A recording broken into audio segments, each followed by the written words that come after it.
Ladies and gentlemen, here we go. Now we are going to talk about a quick example here, which you should pause it immediately, honestly.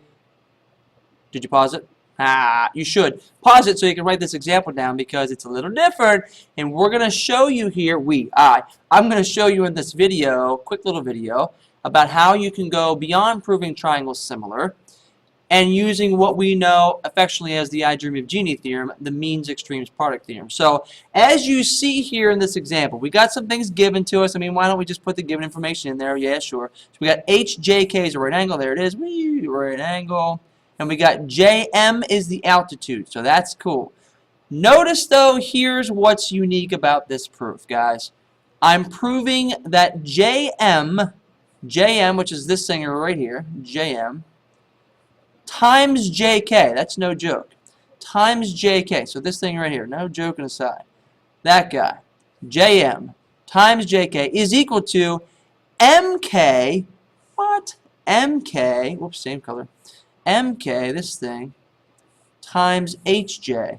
This is crazy, crazy. What was that? That's kind of cool. HJ. So, wow, all that stuff. So, it's the product of these two things equals the product of these two things. Now, before I give you a huge, huge hint, let's go recap what this whole thing is kind of looking like to get you the idea. Remember when we talked about this right here, where we had the product of two things equaling the product of two other things. So, when we had the product of A and B, whether they're numbers or letters, doesn't matter. Remember, we had this thing called the means extremes ratio theorem that we called MEPT, that allowed us to take these two things and create an actual proportion. So, for example, it said that you can take the product of these two things, and if you want to make these guys the extremes, by golly, that's awesome. Because remember, when you multiply it back out, you want it to look like this.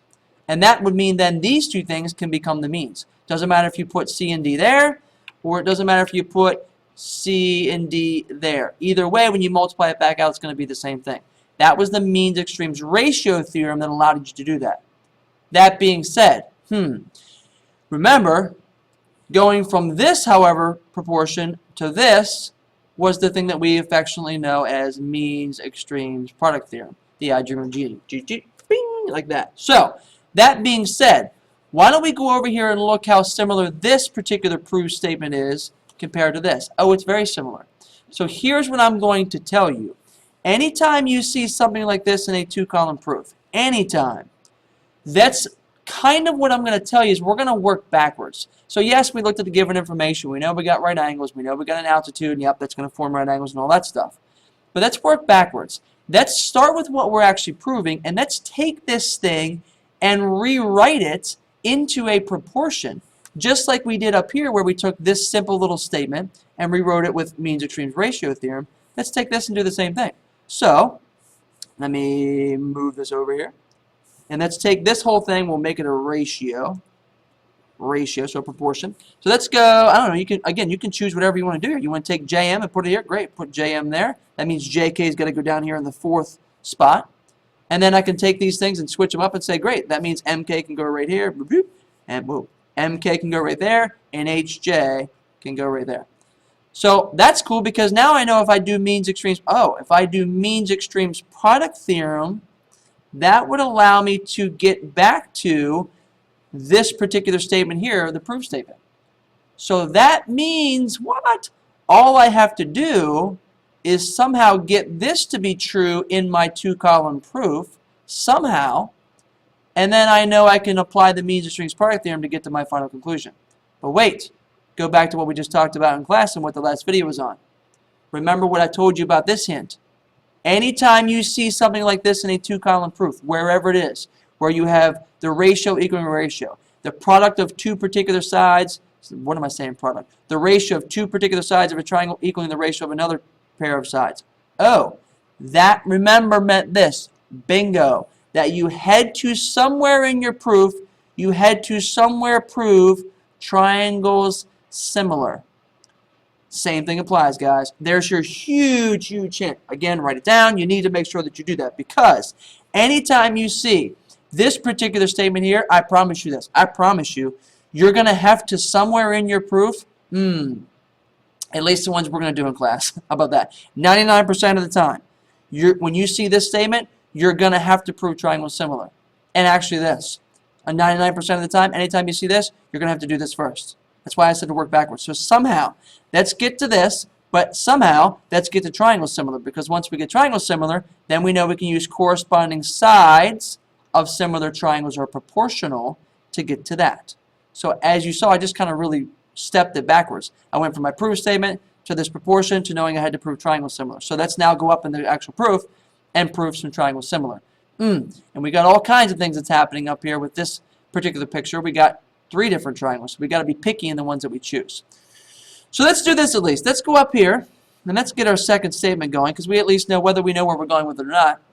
We know JM is the altitude, so let's put a 1 here, let's put a 2 there. So we know this. We know angle 1 and angle 2 are right angles. We know that for a fact. Why? Because if, I'll just put this, an altitude, that's ugly, wow, an altitude, there we go, forms right angles with the side to which it's drawn. There's your reason. Beautiful. So that's cool. So we ought to probably do this too. Let's get these actual, whoa, hold on. Let me put step 3. So hold on. We got right angles here. We got right angles there. Beautiful. So before we go any further, what I would probably maybe suggest is let's look at this a little closer and see what's happening here with this JM, MK, HJ, and JK. What I'm going to do is take the bigger overall triangle. I'll redraw it down here for you. A little smaller, so don't get confused. But this is going to be J, this is going to be H, this is going to be K. And what I'm going to do, since I don't actually have anything going on here really with HM, let me pull out this triangle. You could pull out all 3, really, honestly. But let me pull out this triangle. And I'm going to redraw it in a similar fashion. I'm going to flip it around a little bit, like this. I'm going to make this right here M. So I'm taking this triangle, JMK. I'm just flipping it around a little bit. So this is going to be M, this is going to be actual J, and this is going to be K. So look how that kind of flies right now. So if you want to keep on going with this, here's how it looks. That angle 2 right there is right there. We know that's a right angle. Beautiful. And we know that HJK from the given information is a right angle. There's that. Cool. So, oh, wait a minute. Look at this. I actually see, I see that angle K right here, this angle, is being shared, amongst these 2 particular triangles. So I can say angle K, can go to angle K, that's right, reflexive property. Beautiful. So that's this and this. So that angle is congruent to itself. That's cool. Now if you notice down here in the picture, it looks like I have the triangle similar through the squiggy theorem. But I don't. Why? You're right. I don't have my right angles proved congruent yet. I need to do that. So step number 4. Let's say angle 2 is congruent to angle HJK. Beautiful. Why? 2 angles are right angles, then they're congruent. You can write that out. Okay. Now we got these 2 triangles similar. Well, we didn't say yet. Let's do it.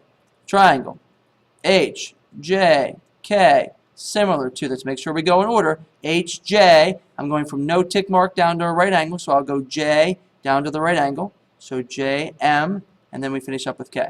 So that is beautiful. So it's squiggy. We got numbers 3 and 4 is where we did that.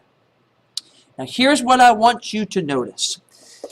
This is very key, because over here with these letters and this particular proportion, so I've actually just proved the triangle similar, check. Now I want to look and see if this even makes sense. Don't just assume it's right. You have to make sure we have all of our letters accounted for, all of our sides. So JM happens to be, right there. So there's JM. What I want you to notice now is this. JM is matching up over here with HJ. So we do have corresponding things there. First 2, first 2. And let's go with the other one. I'll use yellow. So MK right here happens to be, okay, we're good. MK is right there.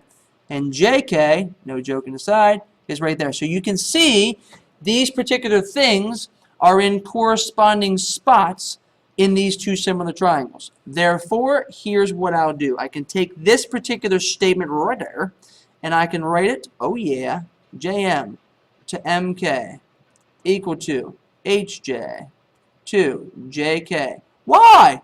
Because corresponding sides of similar triangles are proportional. That's exactly it. Here's a key thing you need to make sure you remember. Sometimes when you do this, you still need to make sure, like I just told you, but I'm re-emphasizing it, you got to make sure all 4 of these particular sides are accounted for in your triangle. Because sometimes they'll try to trick you, and you have to do something special, maybe prove some other segments congruent to use substitution or transitive property to make it work, but that right there is the deal. Now, we're almost done, because as I said before, as soon as we got this ratio, this proportion, bingo, we know we can get to this final proof statement. So step number 7, I'm going to say exactly this.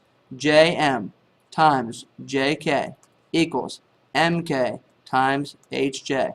What's the reason? Why can I go from this proportion down to that particular statement? You got it. Good job. It is the means extremes product theorem. Bam.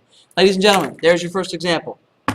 Go into your book and make sure you look at some of the sample problems with this means extremes product theorem too. In fact, I would tell you to do this. Copy down one of the extra examples, not all of them, one of the extra examples that's in your book with means extremes product theorem. So, pumped up. Have an awesome day. We will see you in class and practice this stuff later.